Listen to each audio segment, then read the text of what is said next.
Happy Friday! Happy Friday, June 3rd. It's June, everybody. It was June on Wednesday too, but I didn't say anything about it then. Is that weird? Is it weird that it's June? Hello, Farm Mouse.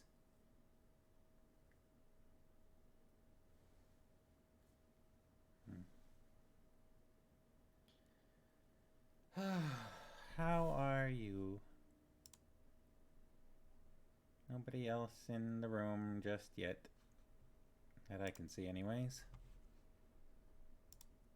Farm Mouse is sore.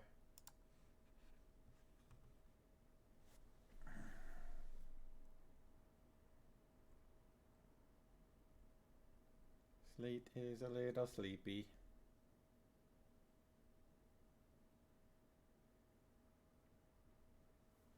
Slept too late today and was still sleepy when I woke up.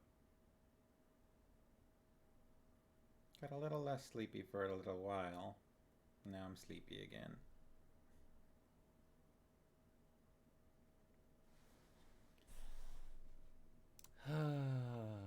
What else is new? Honk.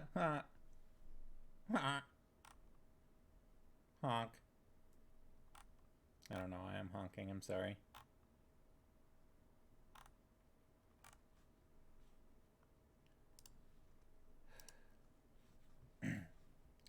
No, I wasn't hanking.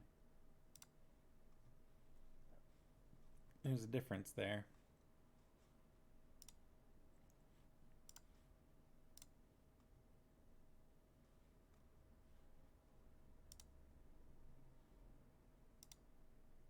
Books, brews, and booze. Hello, hello, hello, hello, hello. Hello, hello, and hello. Happy Friday. Happy Friday, June 3rd. Ah, Sharkies are here too. Hello, hello. Happy Friday. Sharkies, happy Friday, June 3rd.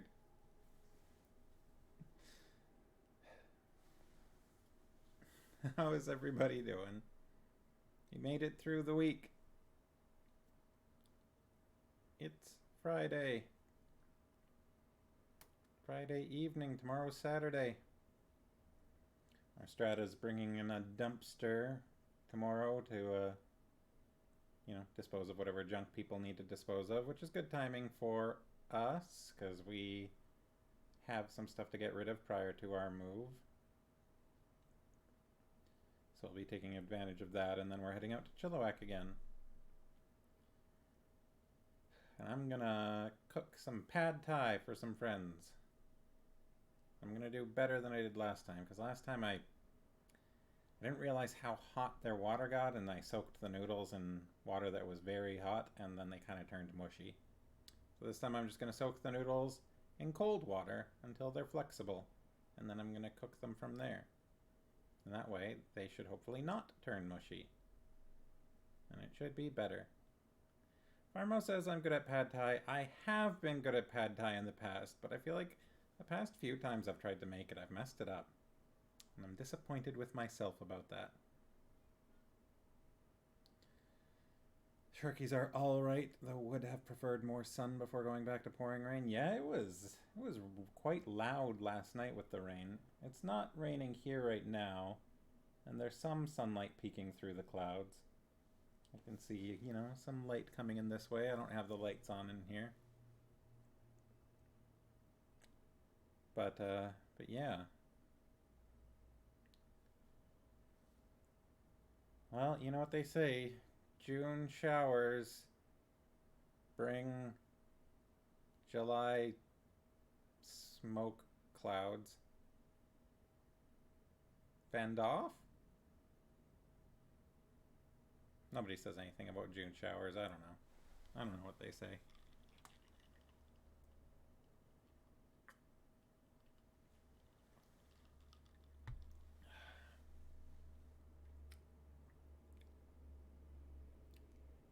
In my mug today, I have carbonated water with some cherry syrup and lime juice. It's very tasty. Cherry lime's a good mix.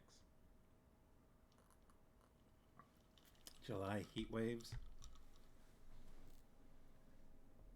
Sharky say June showers bring less fires. That would be nice. Spruce and Bruce says, and also July is when Halloween stuff starts coming out in stores. Does it? Does it come out as early as July? I don't know if we get Halloween stuff that early around here.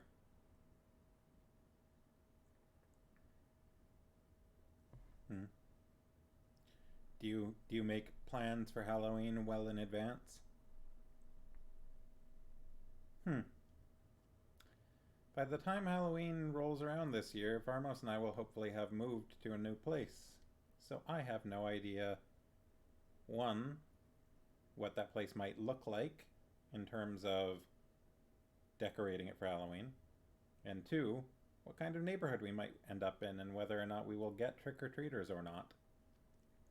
Because we get a few trick-or-treaters here at this place, because we live in a strata. We don't get as many as I would have thought, considering it's a pretty, it's a somewhat dense neighborhood, and there's an elementary school just down the road, so there's definitely lots of kids in this area.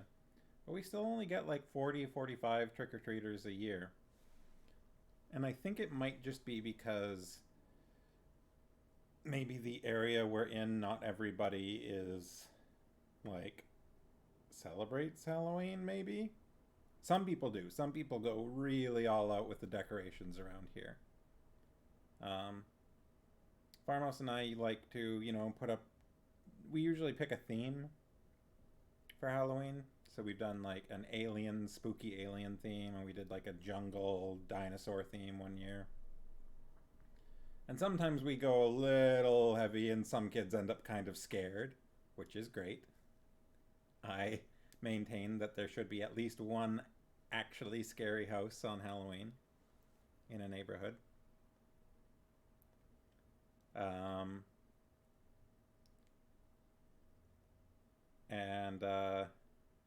But there's a house a couple doors down that gets the big heavy duty decorations that have moving parts and stuff, and there's stuff that you rent or buy from a store, but it'll be a big inflatable cauldron with this big cat that comes out and then goes back in, and flashing light head stuff. And so it's not stuff they've made themselves, but they fill their whole driveway and yard with just moving parts and stuff.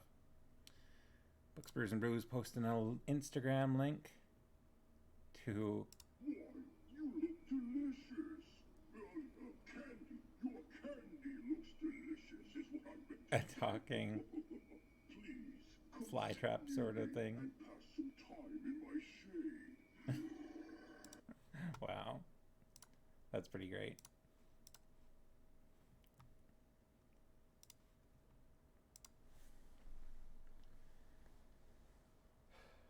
Sharky say Costco has Halloween stuff in August, maybe July. Books, Brews, and Brews perpetually has Halloween on the mind. Sharky say there have been years in our pre-kid days when we started Halloween costumes in July, August, but not for a long time. I remember seeing some of those cryptic posts about getting, one costume or another ready ahead of time. That's your plant man. He lives downstairs most of the time. That's pretty great. Yeah, we usually crack open a window and stick a Bluetooth speaker in it to play, I don't know, we'll put together a Halloween playlist for whatever theme we've got going. And so we'll blast some music out the window for Halloween. And I like to put on a little bit of a performance when I answer the door to give out candy, which has sent some kids running away.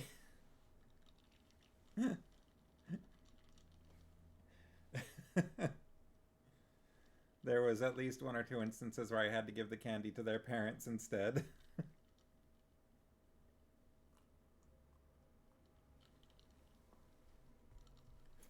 Sharkies want the Home Depot 12-foot skeleton. I've seen people do some creative stuff with that. I've seen pictures anyways.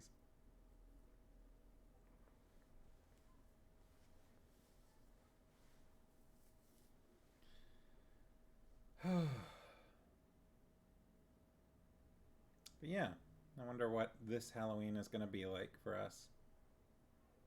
It's going to be at least a little different.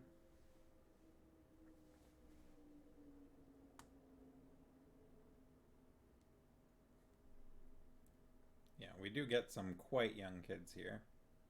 But again, not the numbers I would expect. Which is interesting. Spokesperson Goes is in a Facebook group dedicated to the 12-foot skeleton. That's hilarious. It's hilarious to me that that thing exists. That, like, Home Depot was like, this is gonna work. We're gonna make this and people are gonna want it. And they were right.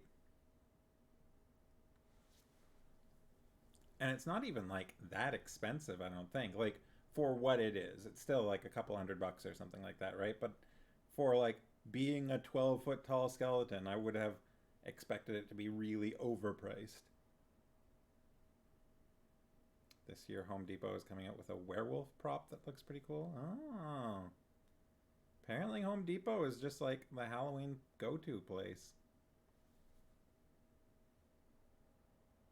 That said, we've got a Lowe's near us, and I think, if I recall correctly, there was some sketchy stuff I'd heard about some of Home Depot's practices. So normally I don't really go there. And Lowe's is just closer and more convenient for us. But the Halloween stuff I do appreciate. Speaking kind of Halloween, how about that book, huh? We are in my copy on page 219. Yeah, at the very top of 219. Or, sorry, 218. I said 219 twice, didn't I? We're at the very top of page 218.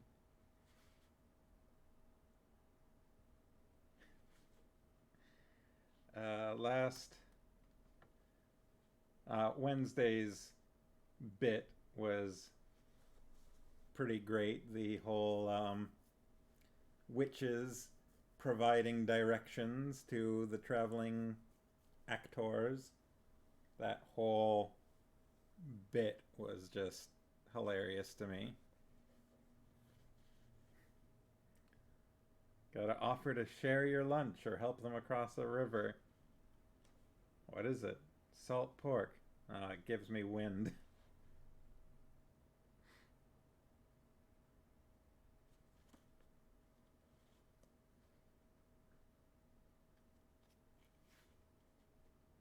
And then we had quite a lengthy bit of Nanny Og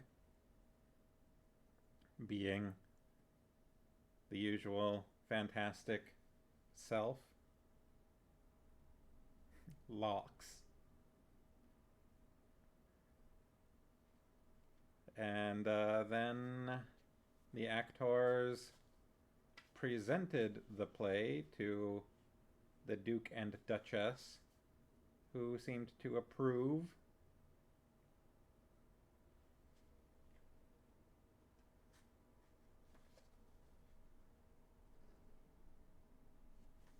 And we had the fool pointedly not telling Magrat all of the details about how the play is going to get performed at the castle. They've come to do a theater.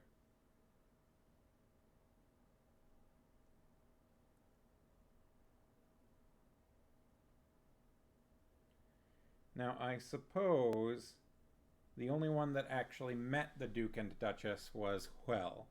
So we've not yet actually had Tom John meet them.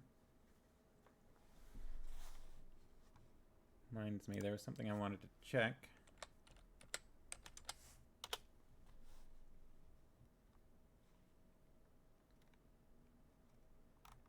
So apparently bijou means jewel, piece of jewelry.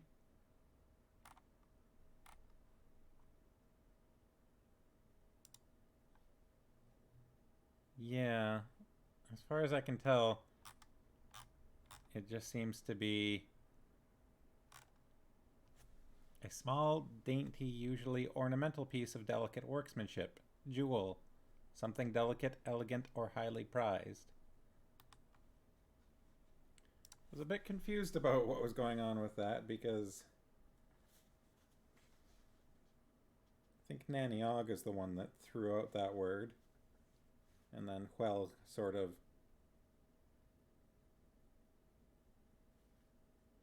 ruminated on it later.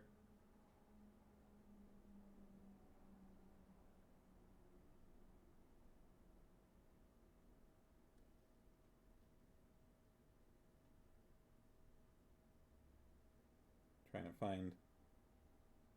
Yeah.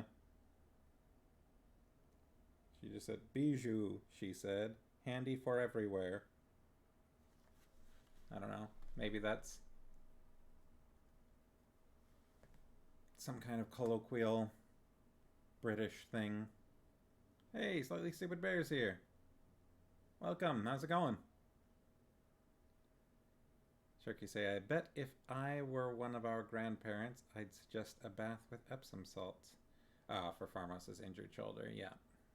We've got a big old bag of Epsom salts and a bath tub, but it's a chronic pain thing.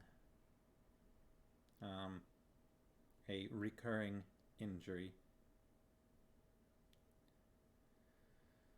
We're just about to get started. Bear, we're getting pretty far through the book. We've got not that much to go. We're on page 218 out of 265.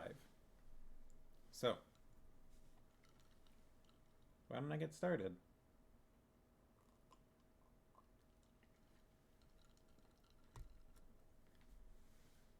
Ready, ready? Ready, steady, Freddy? I don't think I'm going to get through 45 pages tonight. Usually, maybe it'll be sometime in the next couple of streams. Probably not tonight, but maybe it'll probably finish by next Friday. Maybe next Wednesday, maybe next Friday. That's my guess. Let's find out how far we get. Ready? 218. To catch you up, Bear, our orphaned heir to the throne has been raised by a traveling theater company, which is about to perform a play for the Duke, who murdered his father unbeknownst to him, unbeknownst to the heir. I don't think he knows at all about any relation of his own to this place that they're in now. Very Hamlet.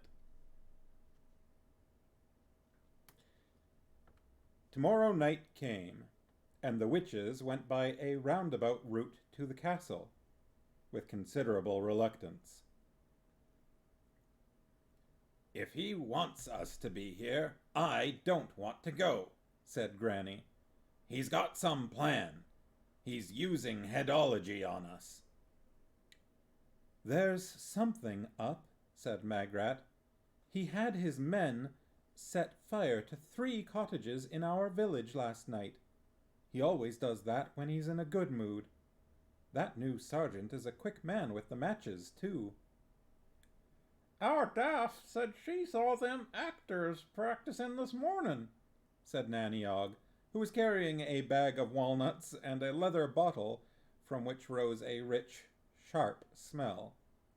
She said it was all shouting and stabbing, and then wondering who done it, and long bits with people muttering to themselves in loud voices.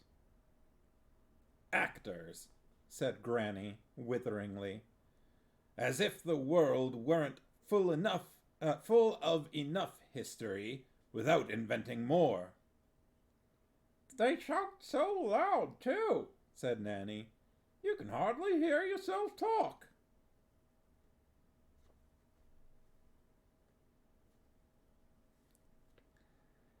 She was also carrying, deep in her apron pocket, a lump of haunted castle rock.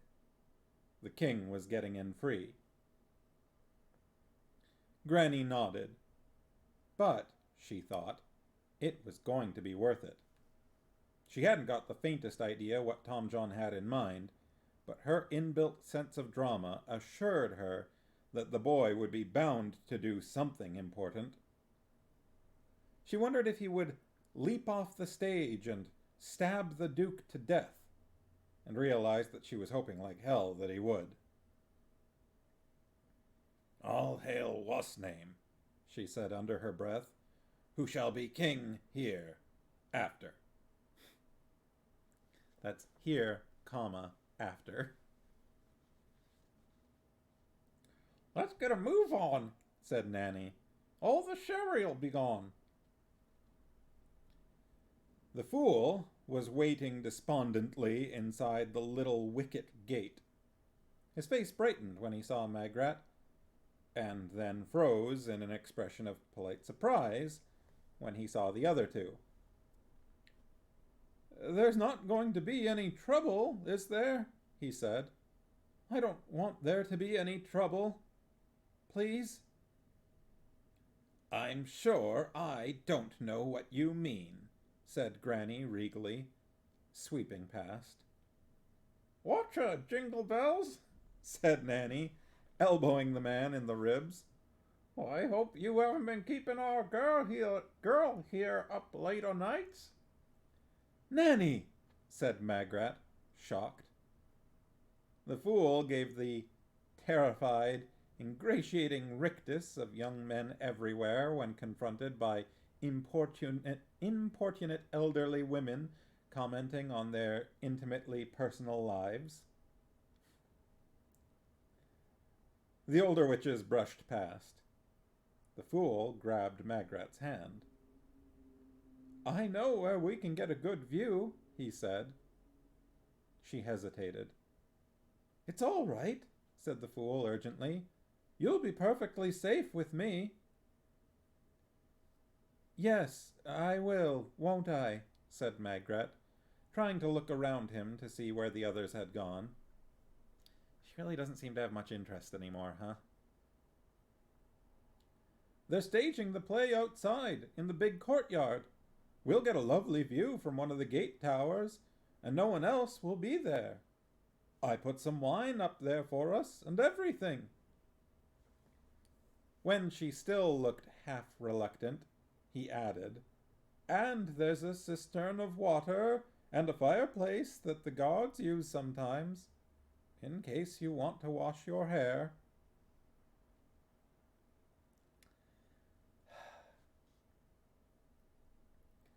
The castle was full of people standing around in that polite, sheepish way affected by people who see each other all day and are now seeing each other again in unusual social circumstances, like an office party. The witches passed quite unremarked among them and found seats in the rows of benches in the main courtyard, set up before a hastily assembled stage. Nanny Ogg waved her bag of walnuts at Granny. "What one?" she said. An alderman of Lancre shuffled past her and pointed politely to the seat on her left. "Is anyone sitting here?" he said. "Yes," said Nanny. The alderman looked distractedly at the rest of the benches, which were filling up fast, and then down at the clearly empty space in front of him. He hitched up his robes with a determined expression. "I think that since the play is commencing to start, your friends must find a seat elsewhere when they arrive," he said, and sat down.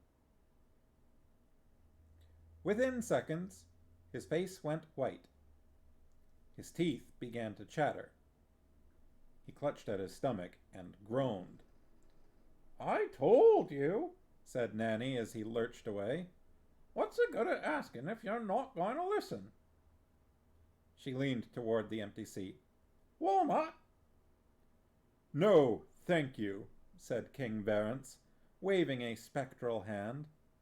"They go right through me, you know." Ugh. A little ghost humor for you there.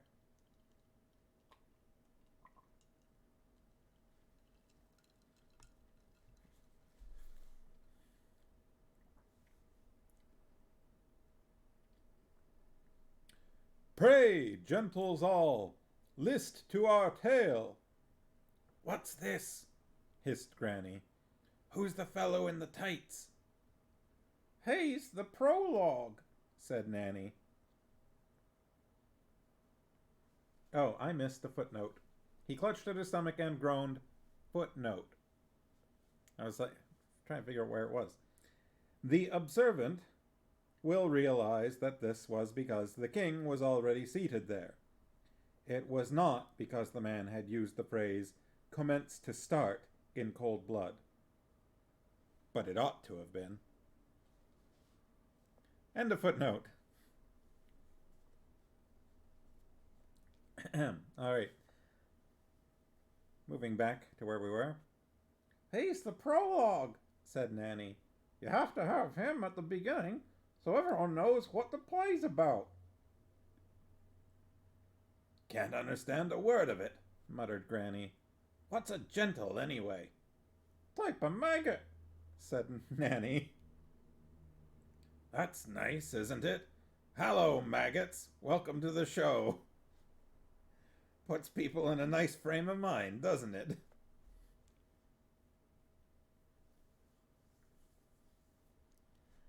I feel like I could see a metal band or something starting like that. There was a chorus of shh, shush. These walnuts are damn tough, said Nanny, spitting one out into her hand. I'm going to have to take my shoe off to this one. Granny subsided into unaccustomed, troubled silence and tried to listen to the prologue. The theater worried her. It had a magic of its own, one that didn't belong to her, one that wasn't in her control. It changed the world and said things were otherwise than they were. And it was worse than that. It was magic that didn't belong to magical people. It was commanded by ordinary people who didn't know the rules. They altered the world because it sounded better.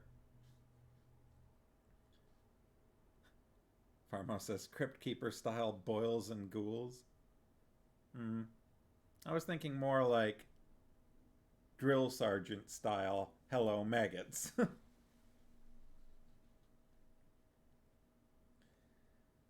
The Duke and Duchess were sitting on their thrones right in front of the stage.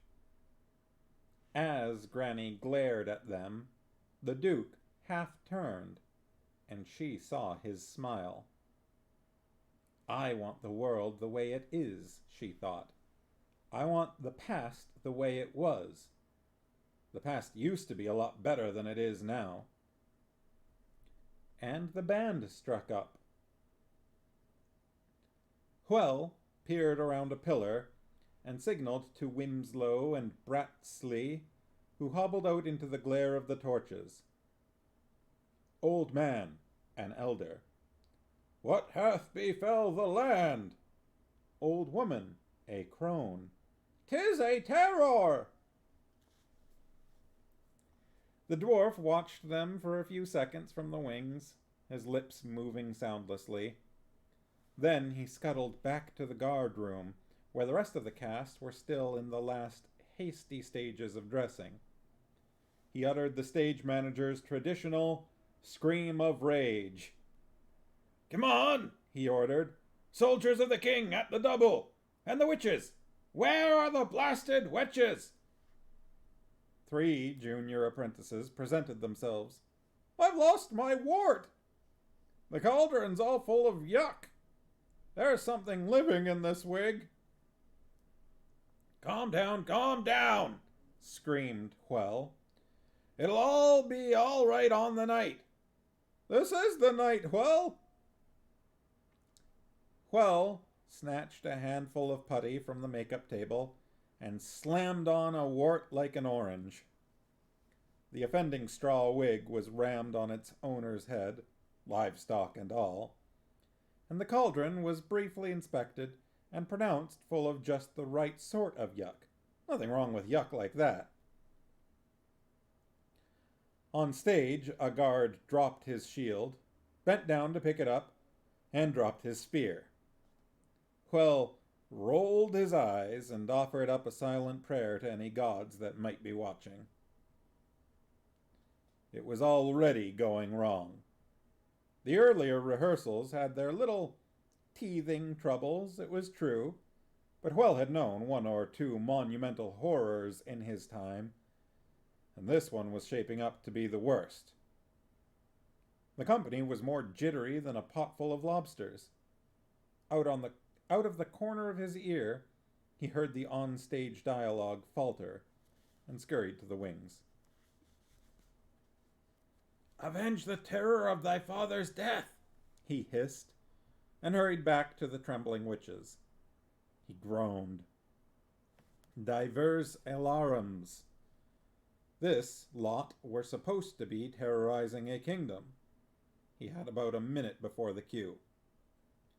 "Right," he said, pulling himself together. "Now, what are you? You're evil hags, right?" "Yes, well," they said meekly. "Tell me what you are," he commanded. "We're evil hags, Quell." "Louder!" "We've evil hags!" I don't know why it says weave that time. With a V. Quell stalked the length of the quaking line, then turned abruptly on his heel. "And what are you going to do?" Speaking of drill sergeants. The second witch scratched his crawling wig. "We're going to curse people," he ventured. "It says in the script." "I can't hear you." "We're going to curse people," they chorused, springing to attention and staring straight ahead to avoid his gaze. Quell stumped back along the line. "What are you?" "We're hags, Quell." "What kind of hags?" "We're black and midnight hags," they yelled, getting into the spirit. "What kind of black and midnight hags?" "Evil black and midnight hags." "Are you scheming?" "Yeah." "Are you secret?" "Yeah." Quell drew himself to his full height, such as it was. "What are you?" he screamed. "We're scheming, evil, secret, black and midnight hags." "Right." He pointed a vibrating figure toward the stage and lowered his voice, and, at that moment, a dramatic inspiration dived through the atmosphere and slammed into his creative node, causing him to say, "Now, I want you to get out there and give 'em hell. Not for me. Not for the goddamn captain." He shifted the butt of an imaginary cigar from one side of his mouth to the other, and pushed back a non-existent tin helmet and rasped, "But for Corporal Walkowski and his little dog." They stared at him in disbelief. On cue, someone shook a sheet of tin and broke the spell. Quell rolled his eyes. He'd grown up in the mountains, where thunderstorms stalked from peak to peak on legs of lightning. He remembered thunderstorms that left mountains on a different shape and flattened whole forests. Somehow, a sheet of tin wasn't the same, no matter how enthusiastically it was shaken. Bear says his little dog cannot be forgotten. And Sharky's gotta love a good witch pep talk. I don't know if this is getting the spirit quite right. If they go out there and start screaming their lines, like soldiers, I don't know if that's gonna get the feeling across.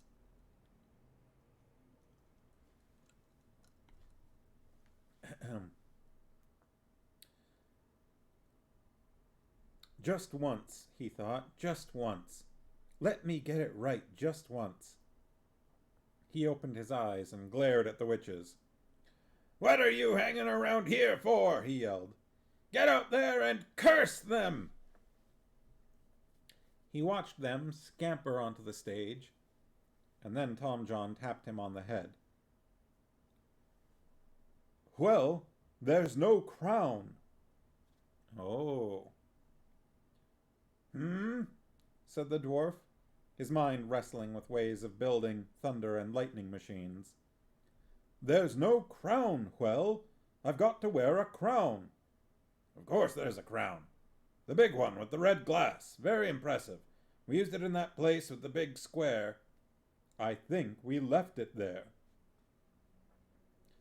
There was another tinny roll of thunder, but even so, the part of Well that was living the play heard a faltering voice on stage. He darted to the wings. "I have smothered many a babe," he hissed, and sprinted back. "Well, just find another one then," he said vaguely, "in the props box. You're the evil king. You've got to have a crown. Get on with it, lad. You're on in a few minutes. Improvise." Tom John wandered back to the box. He'd grown up among crowns, big golden crowns made of wood and plaster, studded with the finest glass. He'd cut his teeth on the hat brims of authority, but most of them had been left in the disc now. He pulled out collapsible daggers and skulls and vases, the strata of the years, and, right at the bottom, his fingers closed on something thin and crown-shaped, which no one had ever wanted to wear because it looked so uncrownly. It would be nice to say it tingled under his hand. Perhaps it did. Granny was sitting as still as a statue, and almost as cold. The horror of realization was stealing over her. "That's us," she said. "Round that silly cauldron. That's meant to be us, Githa." Nannyog paused with a walnut halfway to her gums. She listened to the words. "I never shipwrecked anybody," she said. "They just said they shipwreck people. I never did." Up in the tower, Magrat elbowed the fool in the ribs. "Green blusher," she said, staring at the third witch. "I don't look like that." "I don't, do I?" "Absolutely not," said the fool. "And that hair!" The fool peered through the crenellations like an over-eager gargoyle. "It looks like straw," he said. "Not very clean, either." Apparently it's so bad that he can pick that up from the tower. He hesitated, picking at the lichened stonework with his fingers. Before he'd left the city, he'd asked Well for a few suitable words to say to a young lady, and he had been memorizing them on the way home. It was now or never. Oh boy. Everybody ready? "I'd like to know if I could compare you to a summer's day. Because, well, June 12th was quite nice, and... Oh, you've gone."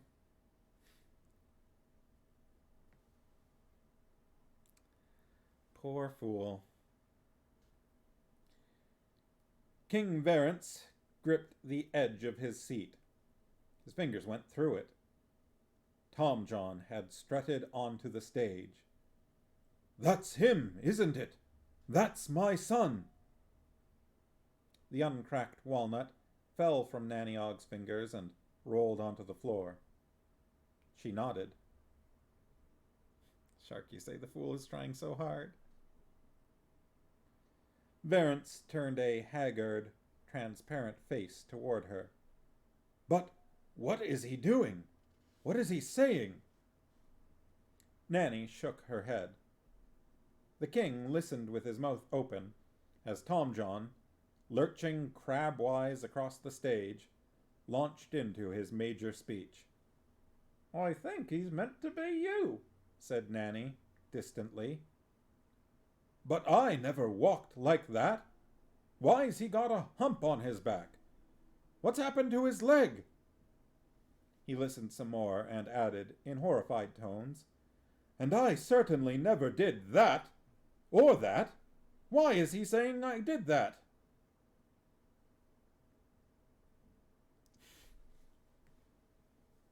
Do I roll my eyes a lot? Books, Brews, and Booze says we need to make an eye roll command that says Sleet Reads has rolled their eyes blank times so far. Listen, if you can tell me how to do that. But I didn't realize I did it often enough to require one.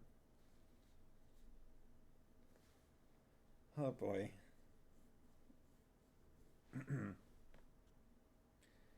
The look he gave Nanny was full of pleading. She shrugged. The king reached up, lifted off his spectral crown, and examined it. And it's my crown he's wearing. Look, this is it. And he's saying I did all those. He paused for a minute to listen to the latest couplet and added, All right, maybe I did that.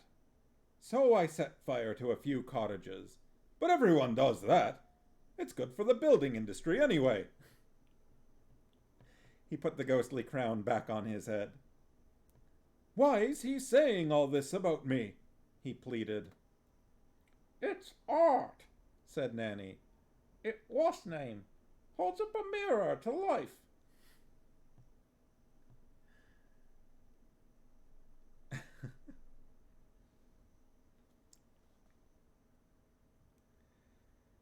Granny turned slowly in her seat to look at the audience. They were staring at the performance, their faces rapt. The words washed over them in the breathless air. This was real. This was more real even than reality. This was history. It might not be true, but that had nothing to do with it.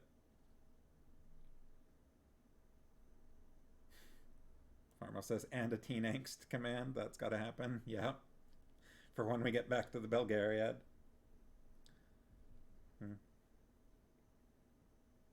Granny had never had much time for words. They were so insubstantial.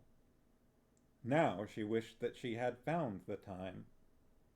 Words were indeed insubstantial. They were as soft as water. But they were also as powerful as water, and now they were rushing over the audience, eroding the levees of veracity and carrying away the past. That's us down there, she thought.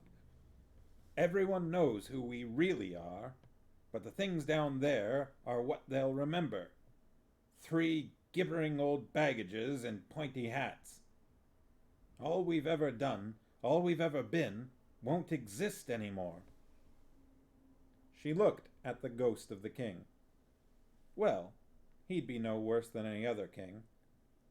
He'd been no worse than any other king. Oh, he might burn down the odd cottage every now and again, in a sort of absent-minded way, but only when he was really angry about something, and he could give it up any time he liked. Where he wounded the world, he left the kind of wounds that healed. Whoever wrote this theater knew about the uses of magic. Even I believe what's happening, and I know there's no truth in it. This is art holding up a mirror to life.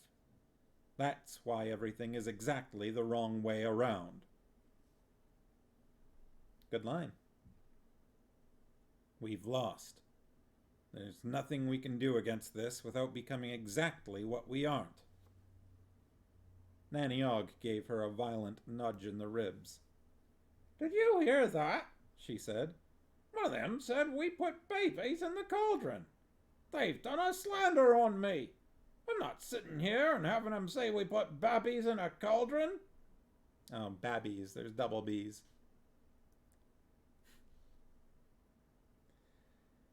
Granny grabbed her shawl as she tried to stand up. Don't do anything, she hissed. It'll make things worse. ditch delivered by a Drabe, they said. It'll be young Millie Hipwood, who didn't dare tell her mum, and then went out gathering firewood. I was up all night with that one, Nanny muttered. Fine girl she produced. It's a slander. What's a Drabe? She added. Words, said Granny, half to herself. That's all that's left. Words. And now there's a man with a trumpet come on. What's he going to do?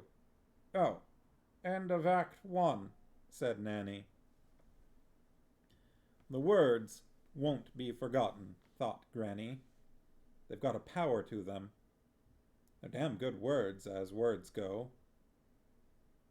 There was yet another rattle of thunder, which ended with the kind of crash made, for example, by a sheet of tin escaping from someone's hands and hitting the wall.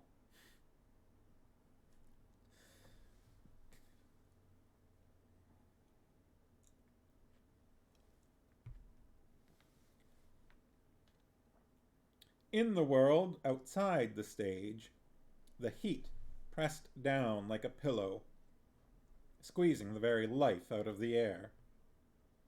Granny saw a footman bend down to the Duke's ear. No, he won't stop the play. Of course he won't. He wants it to run its course. The Duke must have felt the heat of her gaze on the back of his neck. He turned, focused on her, and gave her a strange little smile. Then he nudged his wife.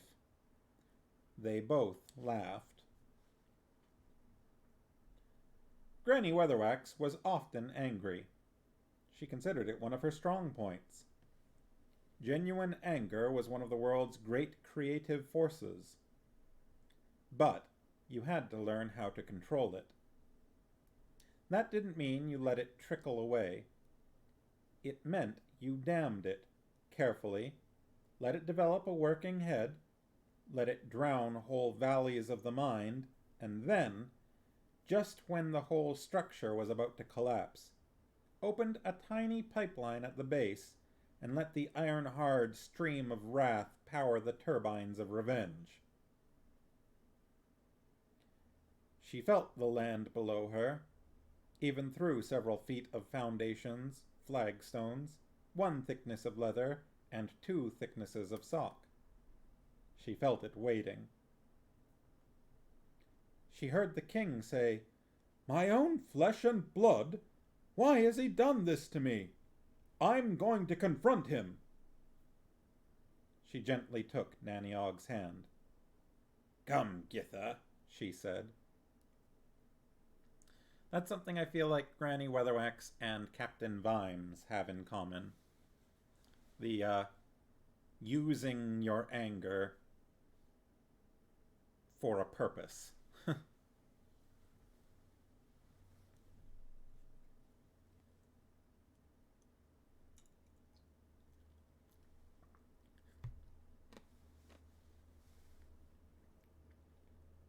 Lord Felmet sat back in his throne, and beamed madly at the world, which was looking good right at the moment. Sharky say something we could all probably learn, really? Constructive anger. Things were working out better than he had dared to hope. He could feel the past melting behind him, like ice in the spring thaw. On an impulse, he called the footman back. "Call the captain of the guard," he said, "and tell him to find the witches and arrest them." The Duchess snorted. "Remember what happened last time, foolish man."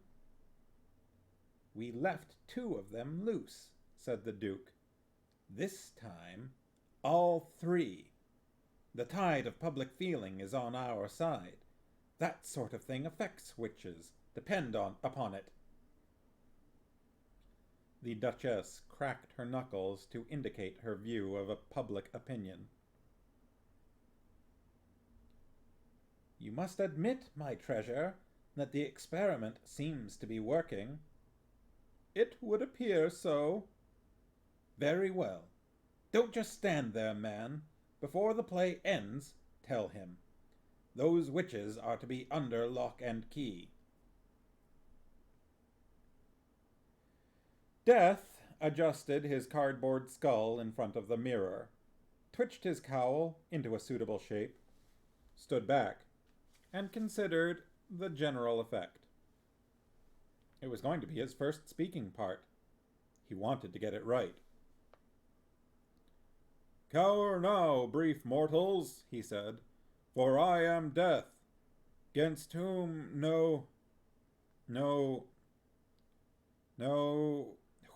against whom no... Oh, good grief, Dafe. 'Gainst whom no lock will hold, nor fastened portal bar. I really don't see why you have difficulty with... Not that way up, you idiots! Quell strode off through the backstage melee in pursuit of a pair of importunate scene shifters. Right, said Death, to no one in particular. He turned back to the mirror. 'Gainst whom no Tumpty-tum, nor Tumpty-tumpty bar, he said uncertainly, and flourished his scythe. The end fell off. Tumpty-tum.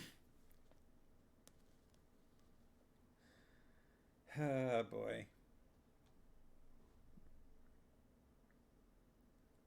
Kicked the camera a little there. Do you think I'm fearsome enough? He said as he tried to fix it on again. Tom John, who was sitting on his hump and trying to drink some tea, gave him an encouraging nod. No problem, my friend, he said. Compared to a visit from you, even death himself would hold no fears. But you could try a bit more hollowness. How do you mean? Tom John put down his cup. Shadows seemed to move across his face. His eyes sank. His lips drew back from his teeth. His skin stretched and paled. I have come to get you, you terrible actor, he intoned. All caps, of course. He's actually got the death voice down. He intoned, each syllable falling into place like a coffin lid. His features sprang back into shape. Like that, he said. Dave, who had flattened himself against the wall, relaxed a bit and gave a nervous giggle. Gods, I don't know how you do it, he said. Honestly, I'll never be as good as you. There really isn't anything to it. Now run along. Quell's fit to be tied as it is. Dave gave him a look of gratitude and ran off to help with the scene shifting. Tom John sipped his tea uneasily, the backstage noises whirring around him like so much fog. He was worried. Quell had said that everything about the play was fine, except for the play itself. And Tom John kept thinking that the play itself was trying to force itself into a different shape. His mind had been hearing other words, just too faint for hearing. It was almost like eavesdropping on a conversation. He'd had to shout more to drown out the buzzing in his head. This wasn't right. Once a play was written, it was, well, written. Slightly Stupid Bear likes the line, words fell into place like a coffin lid. Sir Terry's got a way with metaphors. Or is that one a simile? It uses like. I guess that's a simile.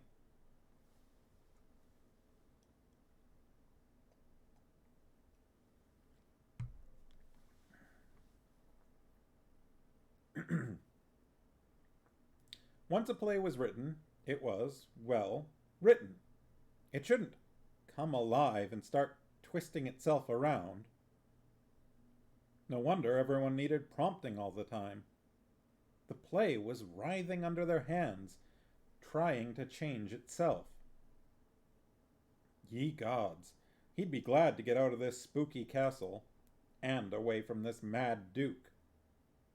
He glanced around, decided that it would be some time before the next act was called, and wandered aimlessly in search of fresher air. A door yielded to his touch, and he stepped out onto the battlements. He pushed it shut behind him, cutting off the sounds of the stage and replacing them by a velvet hush. There was a livid sunset imprisoned behind bars of cloud, but the air was still as still as a mill pond, and as hot as a furnace. In the forest below, some night bird screamed. He walked to the other end of the battlements and peered down into the sheer depths of the gorge. Far beneath, the Lanker boiled in its eternal mists. He turned and walked into a draught of such icy coldness that he gasped. Unusual breezes plucked at his clothing. There was a strange muttering in his ear, as though someone was trying to talk to him, but couldn't get the speed right. He stood rigid for a moment, getting his breath, and then fled for the door. "But we're not witches!" "Why you look like them, then? Tie their hands, lads." "Yes, excuse me, but we're not really witches." The captain of the guard looked from face to face.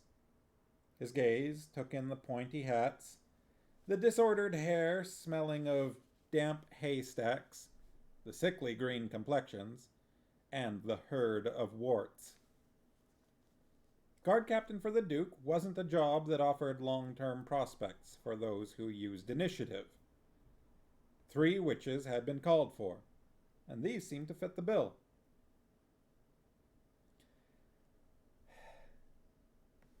This one's just for books, brews, and brews. You ready? Give me a second. Oh, brother.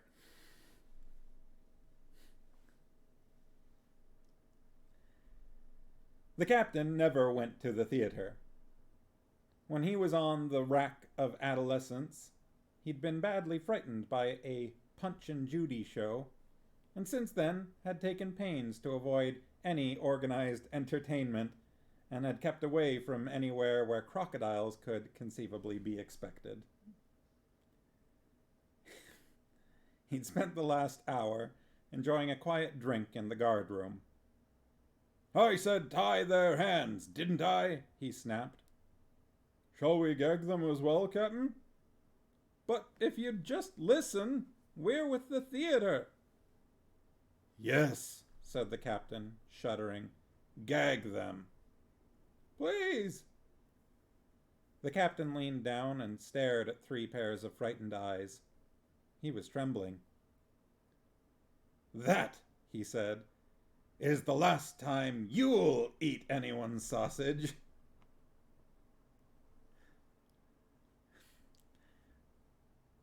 I'm aware of the concept of Punch and Judy shows, but I do not understand this reference. He was aware that now the soldiers were giving him odd looks as well. He coughed and pulled himself together. "Very well then, my theatrical witches," he said. "You've done your show, and now it's time for your applause." He nodded to his men. "Clap them in chains," he said. Oh, wow. That feels too clever. That feels like he has been writing that line for like the past 5 years in anticipation of arresting an actor. Clap them in chains. Ugh.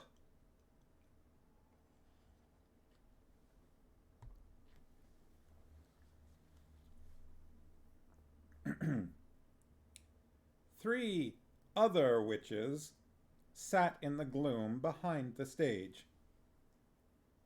Bucks, Brews, and Booze also loves that line.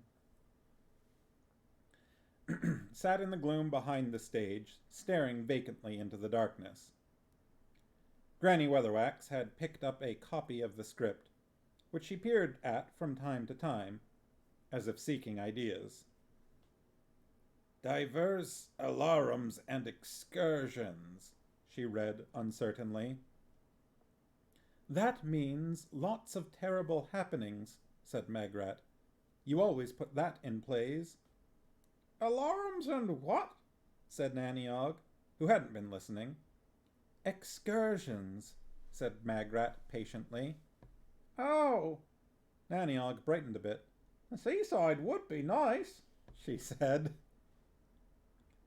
Do shut up, Githa, said Granny Witherwax, rude. They're not for you. They're only for divers, like it says. Probably so they can recover from all them alarums. We can't let this happen, said Magrat, quickly and loudly. If this gets about, witches'll always be old hags with green blusher. And meddling in the affairs of kings, said Nanny, which we never do, as it is well known. It's not the meddling I object to, said Granny Weatherwax, her chin on her hand. It's the evil meddling. And the unkindness to animals, muttered Magrat. All that stuff about eye of dog and ear of toad. No one uses that kind of stuff. Granny Weatherwax and Nanny Og carefully avoided one another's faces. Drabe, said Nanny Og bitterly. Witches just aren't like that, said Magrat. We live in harmony with the great cycles of nature, and do no harm to anyone, and it's wicked of them to say we don't. We ought to fill their bones with hot lead.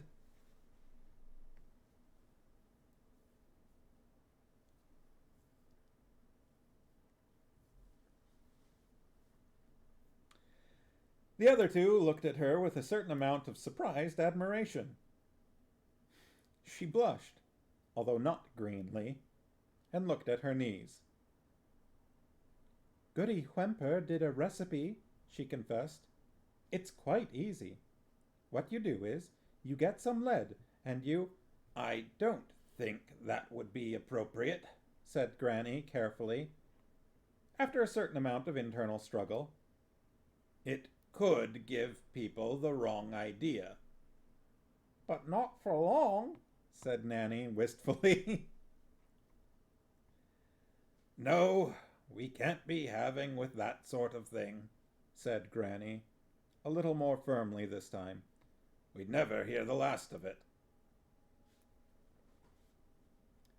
Goody Whemper had a recipe for filling people's bones with hot lead. That does not match with the image I had of Goody Whemper in my mind.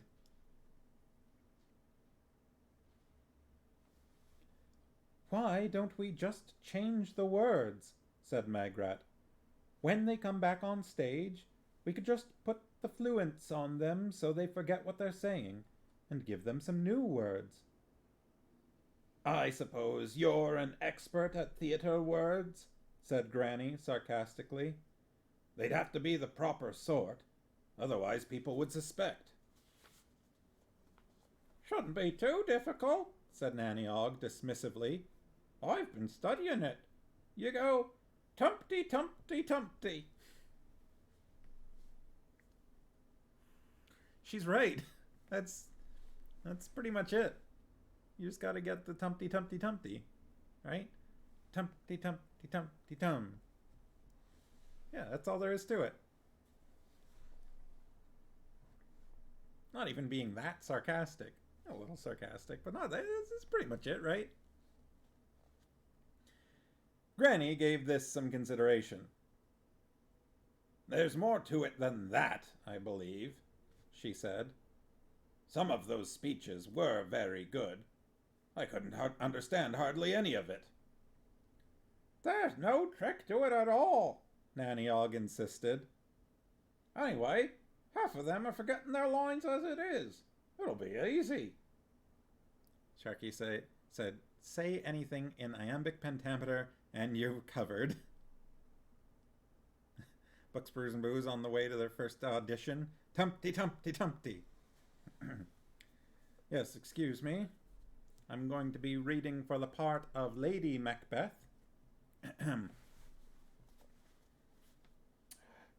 Tumpty, tumpty, tumpty. You gotta do this so that people know you're serious. You're a serious actor.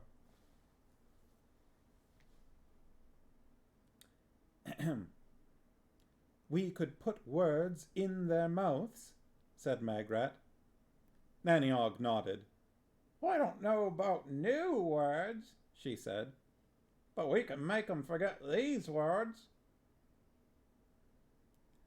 They both looked at Granny Weatherwax. She shrugged. I suppose it's worth a try, she conceded. Witches as yet unborn will thank us for it, said Magrat ardently. Oh, good, said Granny. At last! What are you three playing at? We've been looking for you everywhere. McSpursenbo says, I am a serious thespian. Tumpty, tumpty, tumpty.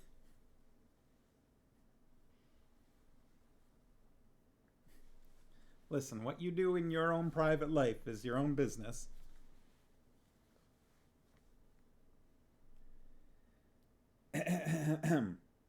We've been looking for you everywhere. The witches turned to see an irate dwarf trying to loom over them.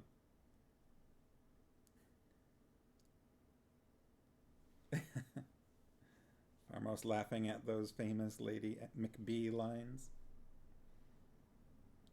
Us, said Magrat, but we're not in. Oh, yes, you are. Remember? We put it in last week. Act 2, downstage around the cauldron. You haven't got to say anything. You're symbolizing occult forces at work. Just be as wicked as you can. Come on, there's good, lads. You've done well so far. Well, slapped Magrat on the bottom. Good complexion you've got there, Wilf, he said encouragingly. But for goodness sake, use a bit more padding. You're still the wrong shape. Fine warts there, Billum, I must say, he added, standing back. You look as nasty a bunch of hags as a body might hope to clap eyes on. Well done. Shame about the wigs. Now run along. Curtain up in 1 minute. Break a leg.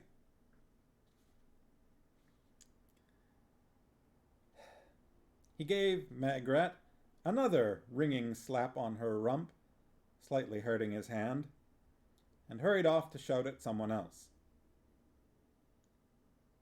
None of the witches dared to speak. Magrat and Nanny Og found themselves instinctively turning toward Granny. She sniffed. She looked up. She looked around. She looked at the brightly lit stage behind her. She brought her hands together with a clap that echoed around the castle, and then rubbed them together.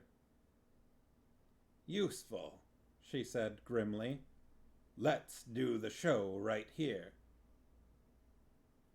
Nanny squinted sullenly after Hwel. Break your own leg, she muttered.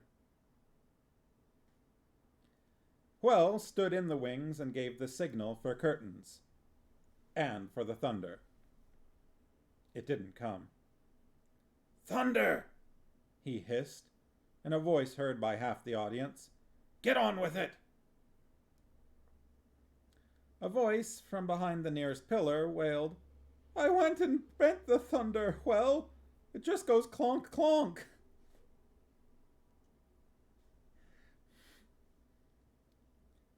Hwel stood silent for a moment, counting. The company watched him, awestruck but not unfortunately, thunderstruck.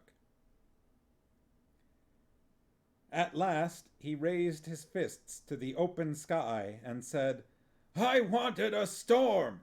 Just a storm! Not even a big storm! Any storm! Now, I want to make myself absolutely clear. I have had enough! I want thunder right now!" The stab of lightning that answered him turned the multi-hued shadows of the castle into blinding white and searing black. It was followed by a roll of thunder, on cue. It was the loudest noise Hwel had ever heard. It seemed to start inside his head and work its way outward. It went on and on, shaking every stone in the castle. Dust rained down.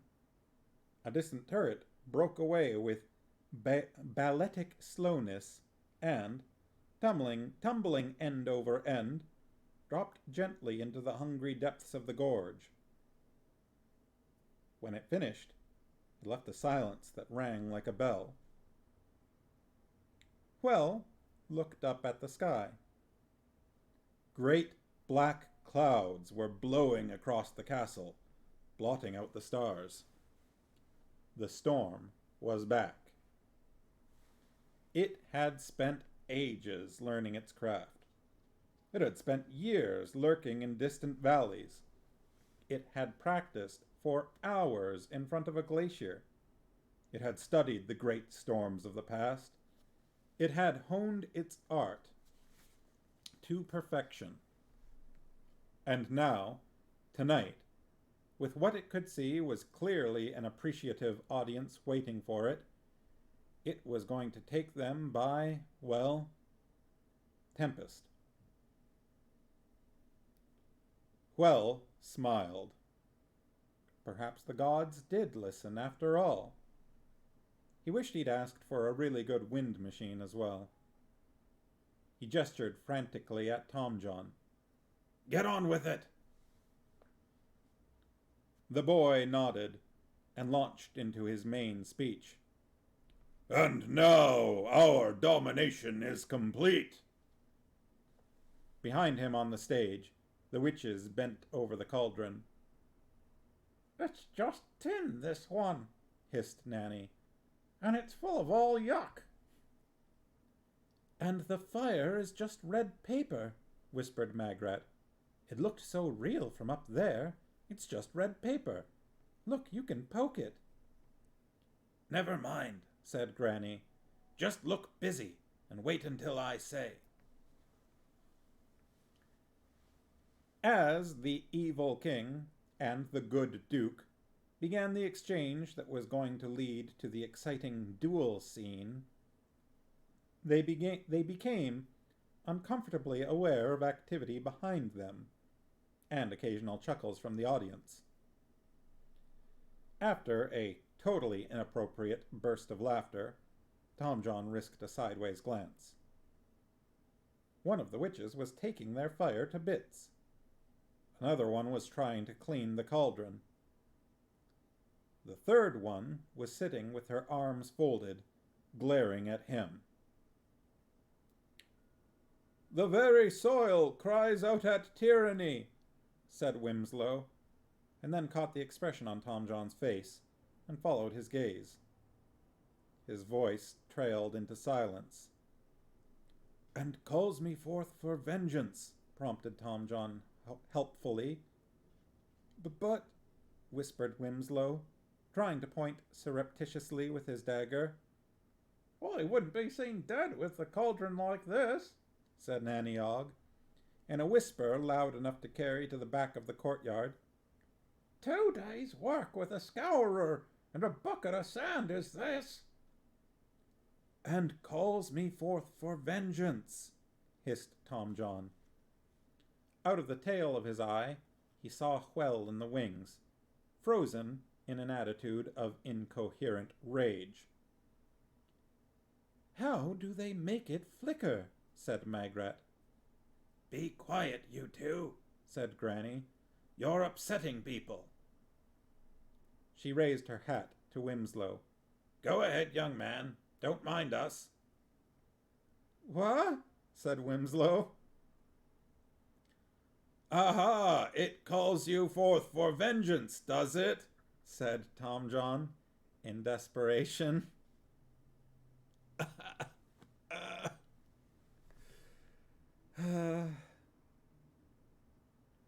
"And the heavens cry revenge too, I expect." On cue, the storm produced a thunderbolt that blew the top off another tower. The Duke crouched in his seat, his face a panorama of fear. He extended what had once been a finger. Ugh, been a while since we heard about his hand, huh? "There they are," he breathed. "That's them. What are they doing in my play? Who said they could be in my play?" The Duchess, who was less inclined to deal in rhetorical questions, beckoned to the nearest guard.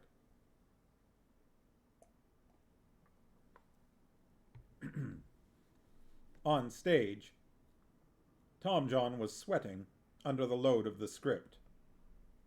Winslow was incoherent. Now, Gumridge, who was playing the part of the good Duchess in a wig of flax, had lost the thread as well. "Aha! Thou call'st me an evil king, though thou whisperest it so none save I may hear it," Tom John croaked. "And thou hast summoned the guard, possibly by some most secret signal, owing not to artifice of lips or tongue." A guard came on crabwise, still stumbling from Well's shove. He stared at Granny Weatherwax. "Well says, what the hell's going on?" he hissed. "What was that?" said Tom John. "Did I hear you say, 'I come, my lady'?" "Get these people off," he says. Tom John advanced to the front of the stage. "Thou babblest, man. See how I dodge thy tortoise spear. I said, see how I dodge thy tortoise spear. Thy spear, man! You're holding it in thy bloody hand, for goodness sake." The guard gave him a desperate, frozen grin. Tom John hesitated. 3 other actors around him were staring fixedly at the witches. Looming up in front of him, with all the inevitability of a tax demand, was a sword fight during which, it was beginning to appear, he would have to parry his own wild thrusts and stab himself to death.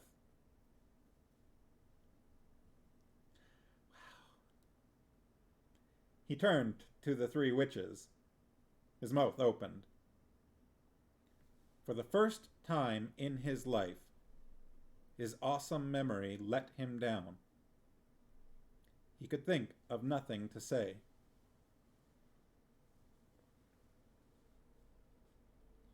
Granny Weatherwax stood up. She advanced to the edge of the stage. The audience held its breath. She held up a hand. "Ghosts of the mind, and all device away, I bid the truth to have," she hesitated, "it's Tumpty Day."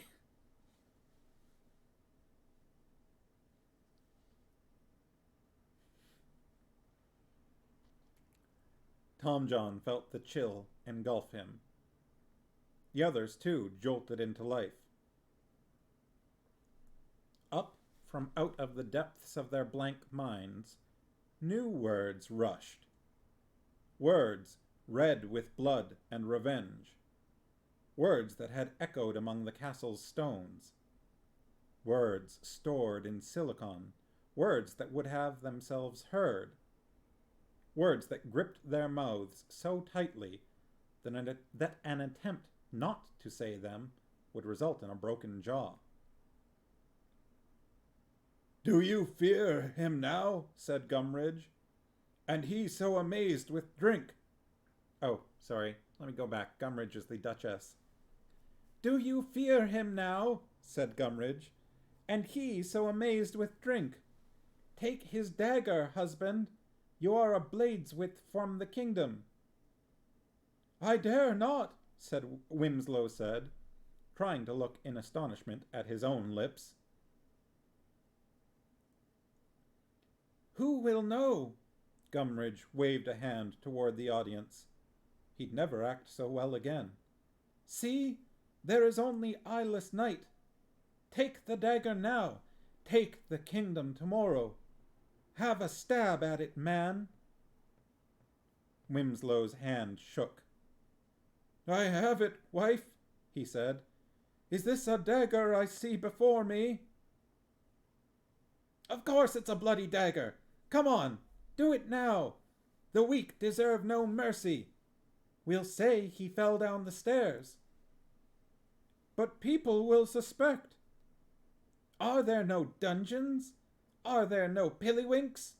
Possession is 9 parts of the law, husband, when what you possess is a knife." Wimslow drew his arm back. "I cannot. He has been kindness itself to me." "And you can be death itself to him." Dafe could hear the voices a long way off. He adjusted his mask, checked the deathliness of his appearance in the mirror, and peered at the script in the empty backstage gloom. "Cower now, brief mortals," he said. "I am Death, 'gainst whom?"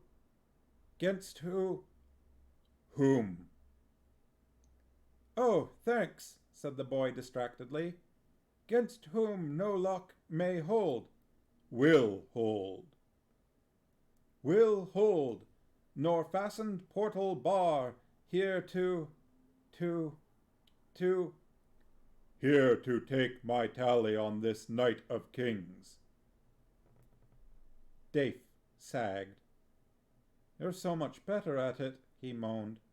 "You've got the right voice, and you can remember the words." He turned around. "It's only 3 lines, and will have my guts for..." He froze.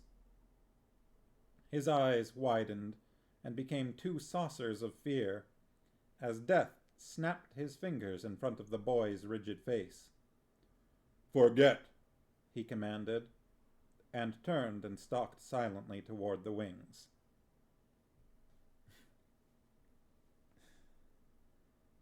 His eyeless skull took in the line of costumes, the waxy debris of the makeup table.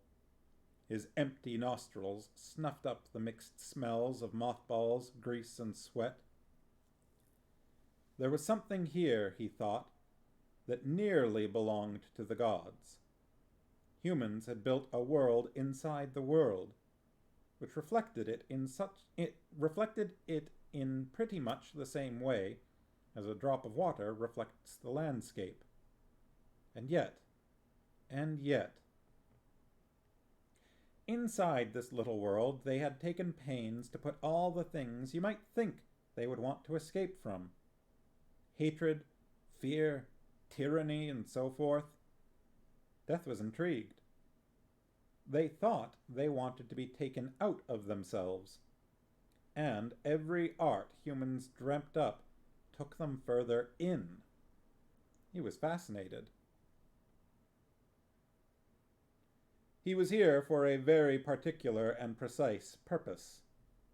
There was a soul to be claimed. There was no time for inconsequentialities. But what was time, after all? His feet did an involuntary little clicking dance across the stones. Alone, in the gray shadows, Death tap-danced. "The next night in your dressing room they hang a star," He pulled himself together, adjusted his scythe, and waited silently for his cue. He'd never missed one yet. He was going to get out there and slay them.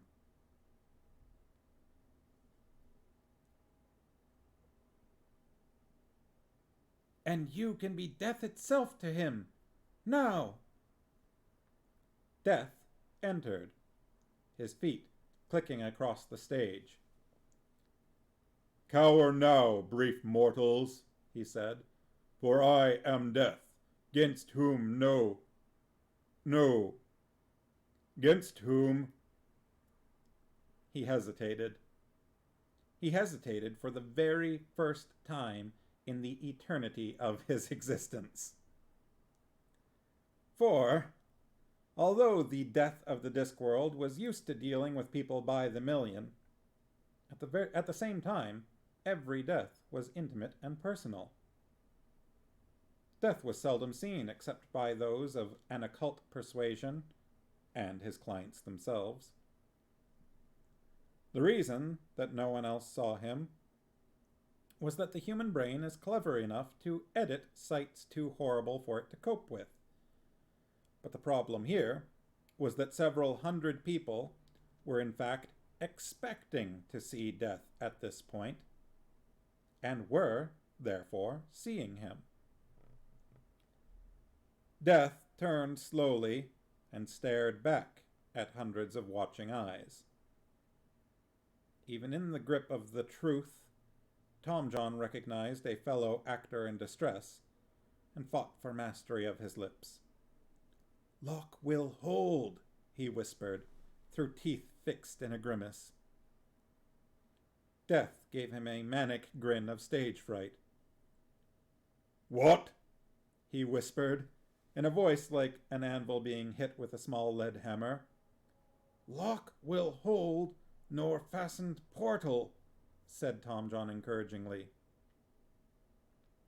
"Lock will hold, nor fastened portal, repeated Death desperately, watching his lips.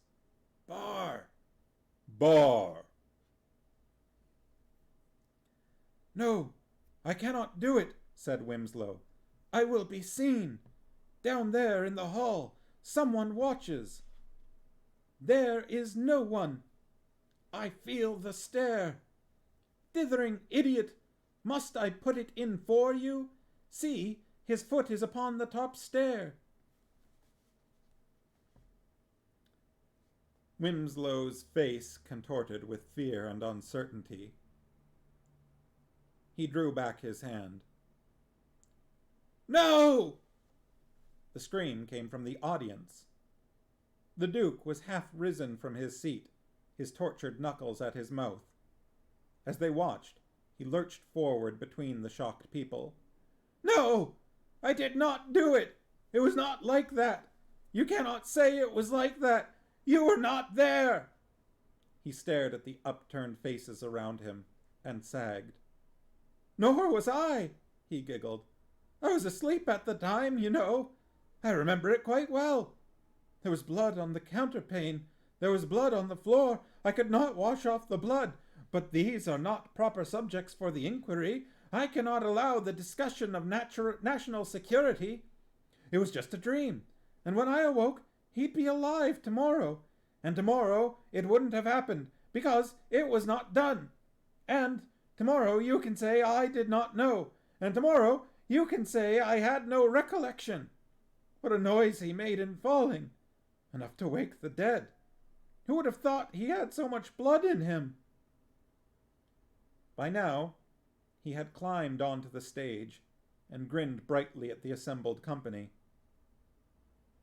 "I hope that sorts it all out," he said. "Ha! Ha!" In the silence that followed, Tom John opened his mouth to utter something suitable, something soothing, and found that there was nothing he could say. But another personality stepped into him, took over his lips, and spoke thusly. I'm surprised that doesn't say spake thusly. With my own bloody dagger, you bastard! I know it was you. I saw you at the top of the stairs, sucking your thumb. I'd kill you now, except for the thought of having to spend eternity listening to your whining. I, Verence, formerly king of...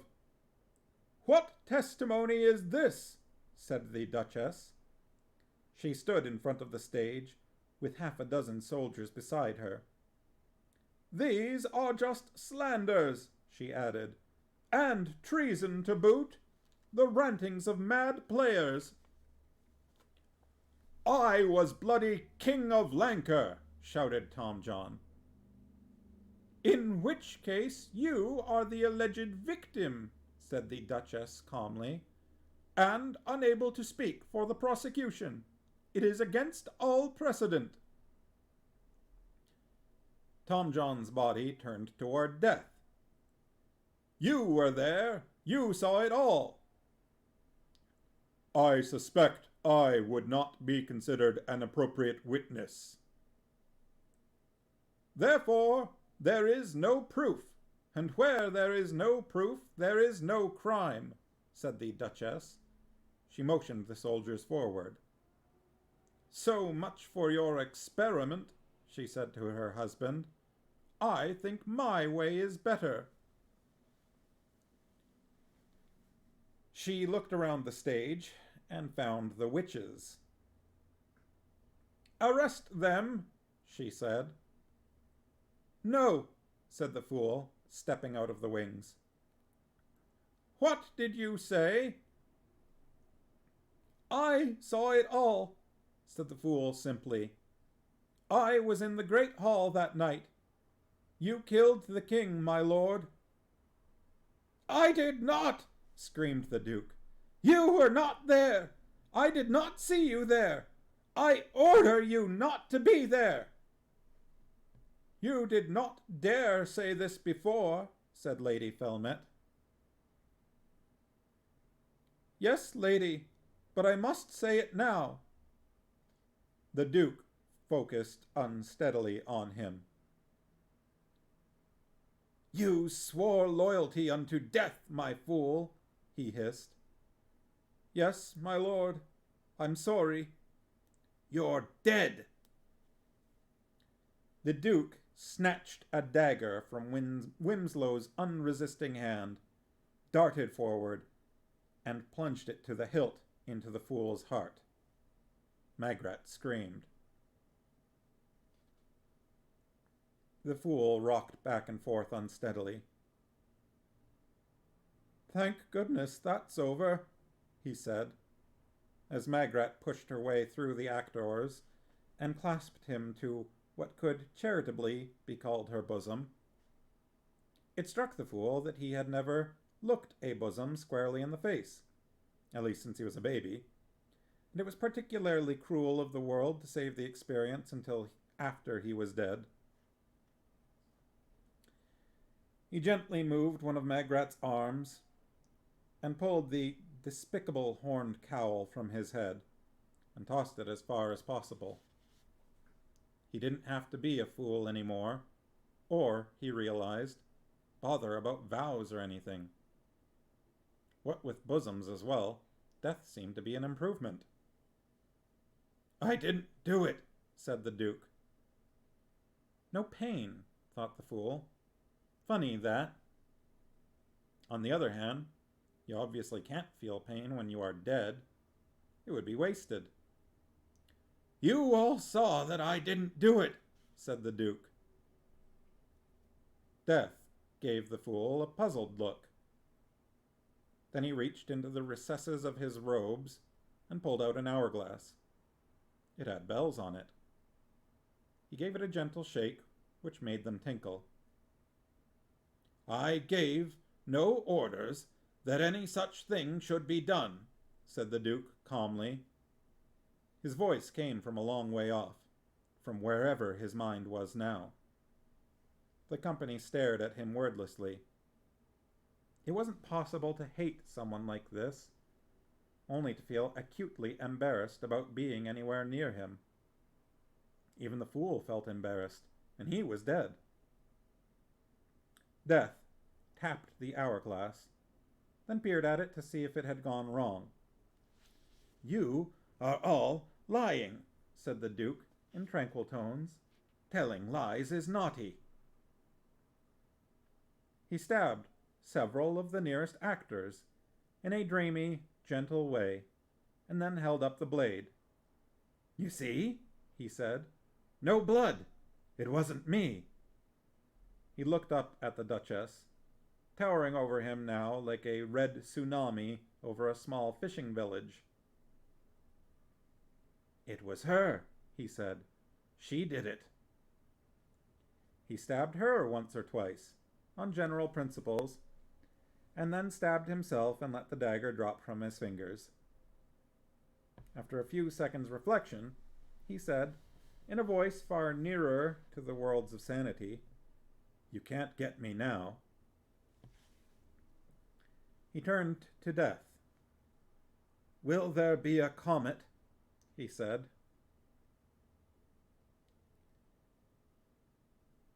"There must be a comet when a prince dies.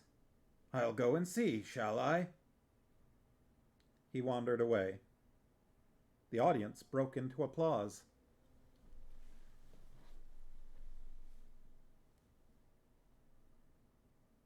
"You've got to admit, he was real royalty," said Nanny Ogg, eventually. "It only goes to show royalty goes eccentric far better than the likes of you and me." Death held the hourglass to his skull, his face radiating puzzlement. Granny Weatherwax picked up the fallen dagger and tested the blade with her finger. It slid into the handle quite easily, with a faint squeaking noise. She passed it to Nanny. "There's your magic sword," she said. Magrat looked at it, then back at the fool. "Are you dead or not?" she said. "I must be," said the fool, his voice slightly muffled. "I think I'm in paradise." "No, look, I'm serious." "I don't know, but I'd like to breathe." "Then you must be alive." "Everyone's alive," said Granny. "It's a trick dagger. Actors probably can't be trusted with real ones." "After all, they can't even keep a cauldron clean," said Nanny. "Whether everyone is alive or not is a matter for me," said the Duchess. "As ruler, it is my pleasure to decide. Clearly my husband has lost his wits." She turned to her soldiers. "And I decree—" "No!" hissed King Verence in Granny's ear. "No!" Granny Weatherwax drew herself up. "Be silent, woman," she said. "The true King of Lancre stands before you." She clapped Tom John on the shoulder. "What, him?" "Who, me?" "Ridiculous," said the Duchess. "He's a mummer of sorts."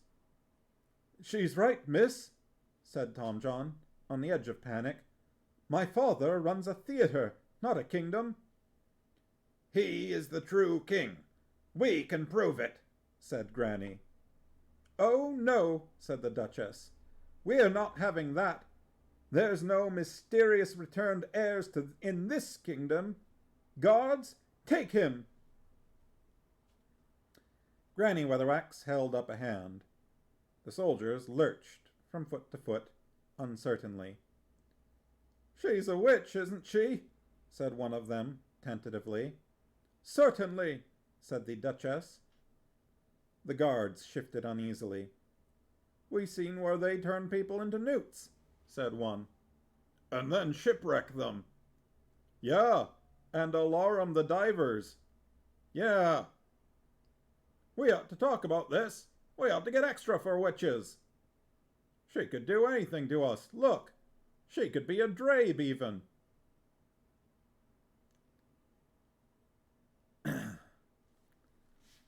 Farmos is pointing out the time. I'm trying... This whole scene is just one big scene. But it looks like that goes for another, 2 pages. Or more. Let me try and find a break. "Don't be foolish," said the Duchess. "Witches don't do that sort of thing. They're just stories to frighten people." The guard shook his head. "It looked pretty convincing to me." "Of course it did. It was meant," the Duchess began. She sighed and snatched a spear out of the guard's hand. "I'll show you the power of these witches," she said, and hurled it at Granny's face. Granny moved her hand across at snakebite speed and caught the spear just behind the head. "So," she said, "and it comes to this, does it?" "You don't frighten me, Wyrd sisters," said the Duchess. Granny stared her in the eye for a few seconds. She gave a grunt of surprise. "You're right," she said. "We really don't, do we?" "Do you think I haven't studied you? Your witchcraft is all artifice and illusion, to amaze weak minds. It holds no fear from me. Do your worst." Granny studied her for a while. "My worst," she said eventually. Magrat and Nanny Ogg shuffled gently out of her way. The Duchess laughed. "You're clever," she said. "I'll grant you that much. And quick. Come on, hag. Bring on your toads and demons. She stopped, her mouth opening and shutting a bit, without any words emerging. Her lips drew back in a rictus of terror.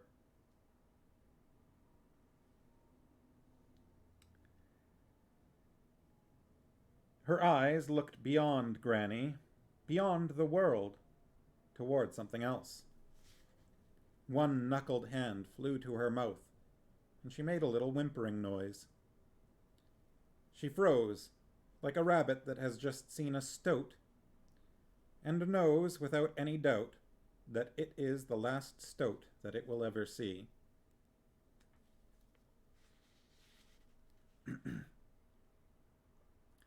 "What have you done to her?"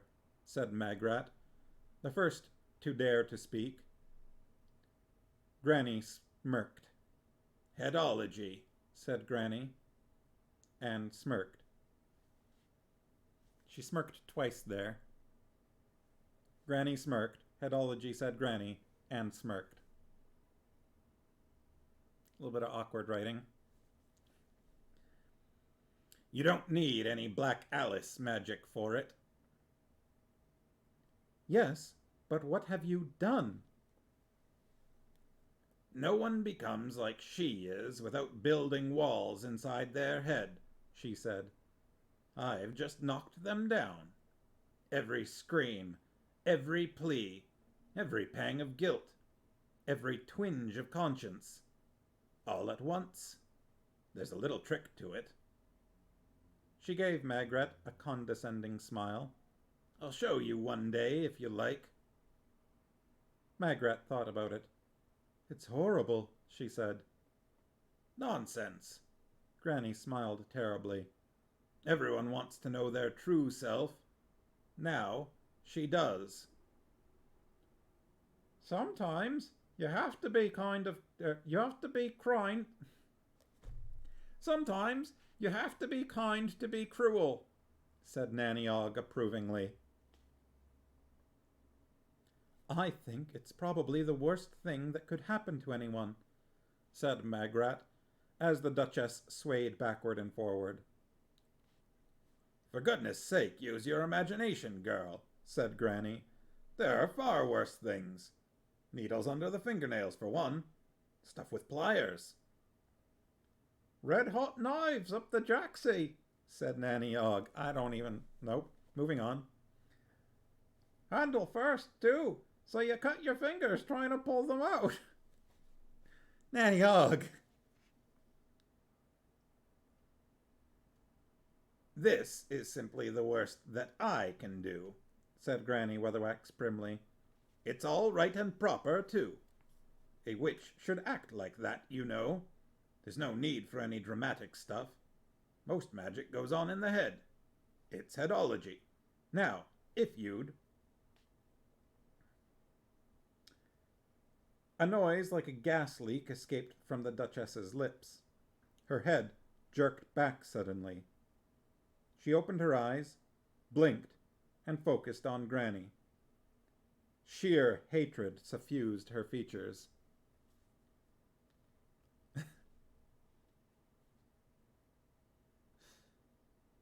Sharky say, not unlike Aunt Pole's magic, not actually merciful.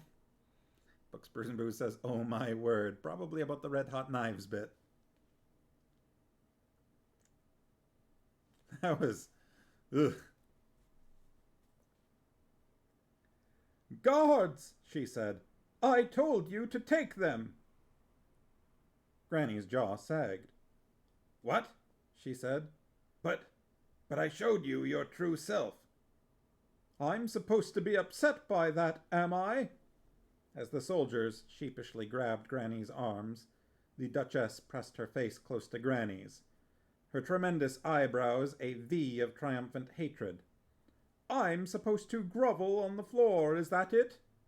Well, old woman, I've seen exactly what I am, do you understand? And I'm proud of it. I'd do it all again, only hotter and longer. I enjoyed it, and I did it because I wanted to. She thumped the vast expanse of her chest. You gawping idiots, she said. You're so weak. You really think that people are basically decent underneath, don't you? The crowd on the stage backed away from the sheer force of her exultation.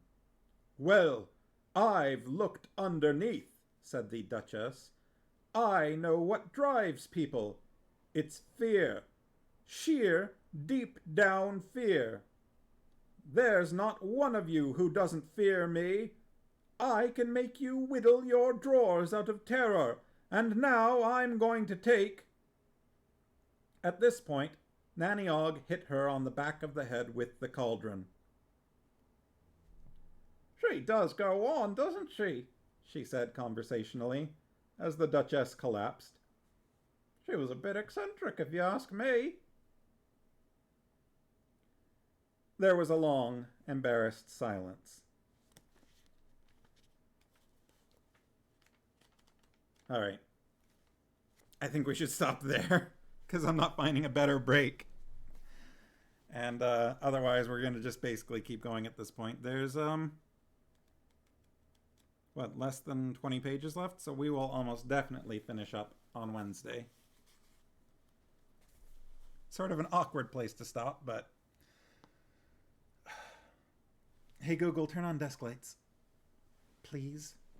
Got it. Turning 4 lights on. Oh, thanks.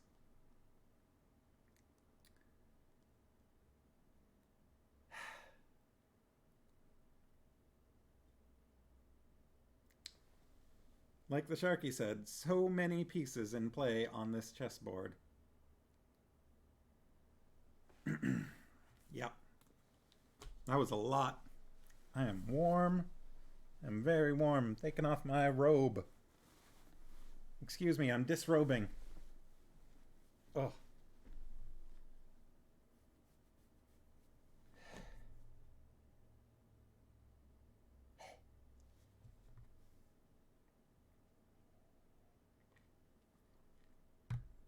The play's the thing.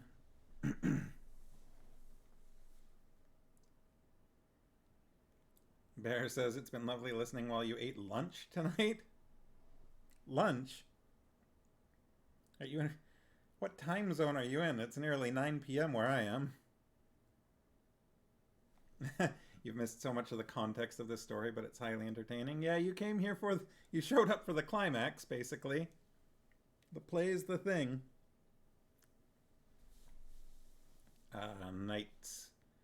Night shifts, huh? I've done some of those. Farmer says, lunch is whenever you're eating second food. That's fair.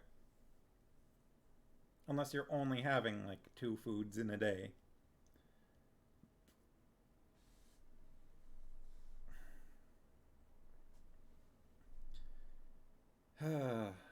I don't miss night shifts. Even though I am frequently up all night, I don't like working them.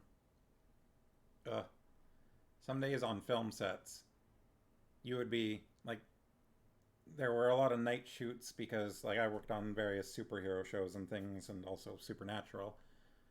So a lot of that stuff, you know, like the villains come out at night. And some of those night shifts, you were just like watching the sky, waiting for the sun to start peeking up, because that's when they were going to have to call it for the night either way, because they didn't have any daytime filming to do. So you're just like, as soon as I can see that night, or that sun, it means I'm going to be able to go home after another hour or 2.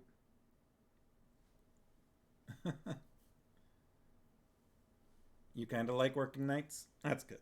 That's good. If it works for you. And I mean, yeah, I don't know. I think it was mostly the long, long hours part of it that was a problem for me. Lots of 18-hour days or nights.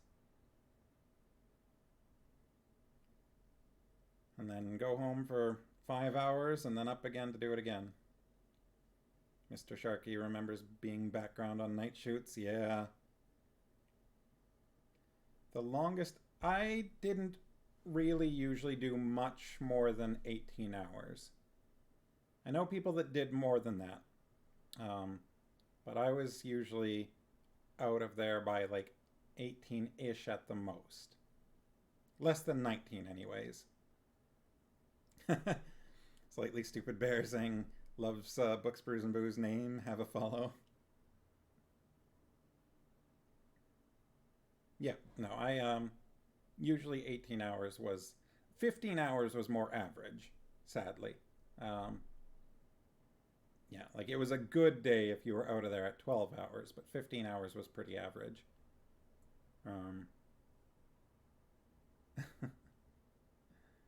But yeah, yeah, pretty some real exhausting nights. You're at 12s. 12s is still also real rough. I mean,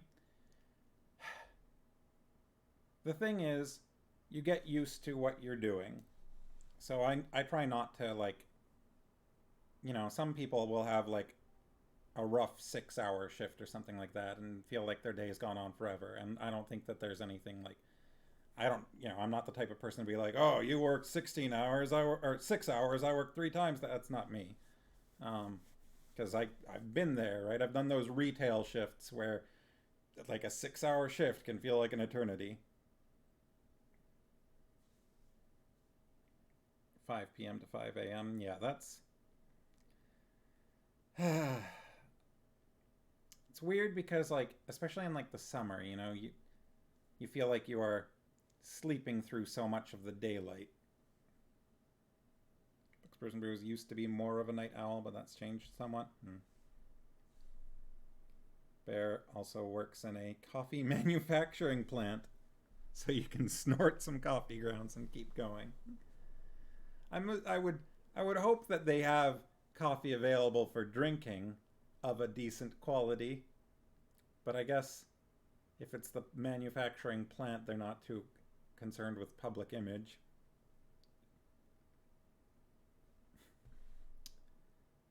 Coffee manufacturing plant. You must just go home, like, just with the smell of coffee seeping into your skin, huh? I've never done that kind of work. Well, you have plenty to drink.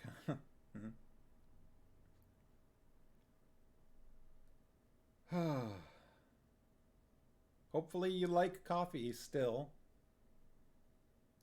I don't know, that's the type of job where I'd be like, is this gonna make me hate it?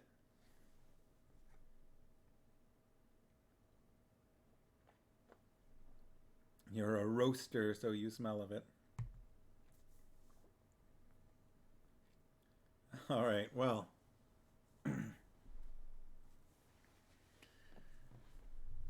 I need to go have some dinner myself. So I hope everyone had fun tonight. You still enjoy it after 5 years? All right. That's good. That's real good. Quick question. All right. Let me offer a quick answer. Womp womp. I hear puppy clicking around. Puppy? There's the puppy. Ah, waggy tail. I'm almost done, Ben. I'm almost done.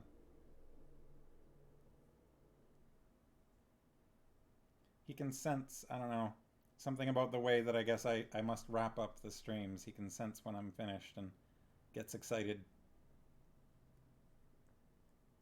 Are we expecting to see me become an affiliate soon? I have the numbers only recently. Sharky say it was quite the scene tonight, long but very enjoyable. I've only just recently gotten past the 50 followers. I meet all the other, have met all the other requirements for a long time.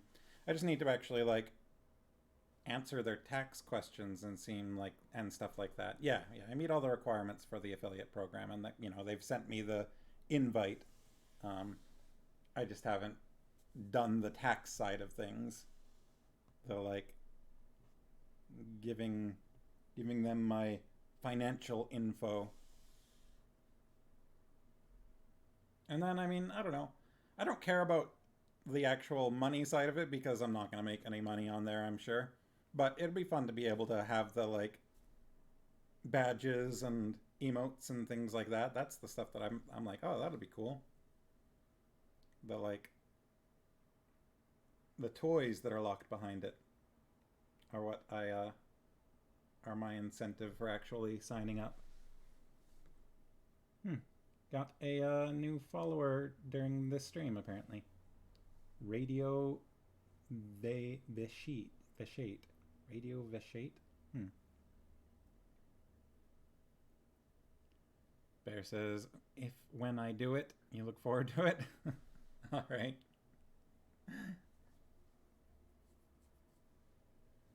The other perks are nice.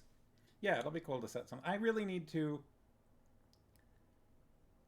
find someone that can sit down with me at the computer here and walk me through setting up a lot of the technical stuff, because I am so terrible at the actual, setting up, away from computer screens, or, I just put this down when I'm getting ready to stream and type in the chat that it'll be ready, that I'll be starting soon. But I should really have a splash page that says with a countdown for when I'm going to start or something like that. And also I really need to, I want to get it on here so that the chat shows up on the screen. Like that. No, I keep going the wrong way. That. The camera reversal. I'm no good with figuring out which direction things are on the camera. I'm much more coordinated doing martial arts stuff, I promise. Books, Brews, and Booze is not tech savvy either and is very no frills. Yeah, as you can tell, I've got a very basic setup for my stream. Alright, who should I raid out to tonight, everybody? Who does anybody want to tag along to? I see that the Mandevilles are streaming.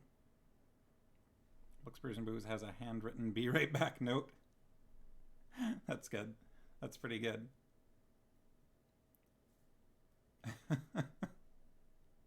Out to lunch.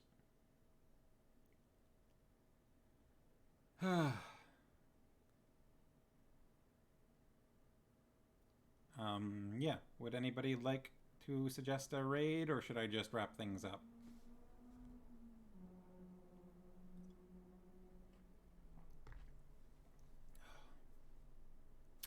Feels very warm in here right now. I'm going to need to turn down the temperature, maybe.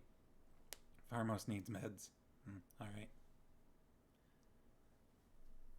I'll give it 10 seconds in case anybody's in the middle of typing anything. 9, 8, 7, 6, 5, 4. Mandibles have a cute puppy on their stream. Alright, I'm doing it.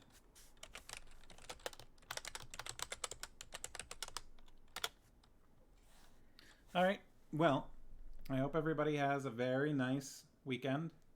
I hope that my weekend goes all right too. Wish me luck with the pad thai attempt tomorrow. I'm gonna be very careful with the noodles this time. The pad thai is gonna turn out better, I promise. And yeah. All right.